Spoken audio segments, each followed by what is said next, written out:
सांग माने गोटे कथा जानिच जीवनर जेकोसी परिस्थिति तुमको जेते अधिक कष्ट दे थाए ताठारू अधिक तुमको मजबूत भी करी थाए।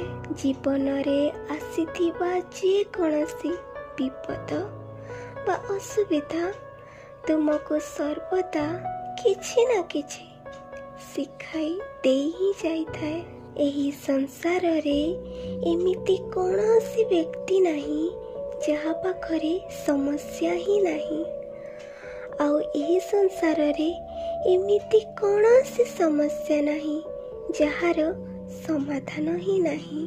समस्या विषय रे भाबिले चिंता और बहाना ही मिली थाए किंतु समाधान विषय रे भाबिले रास्ता मिल जाई थाए। जीवन सहज न थाए केवल निजको मजबूत करने को पड़े। उत्तम समय केबे आसी न थाए समय को ही उत्तम करने को पड़े।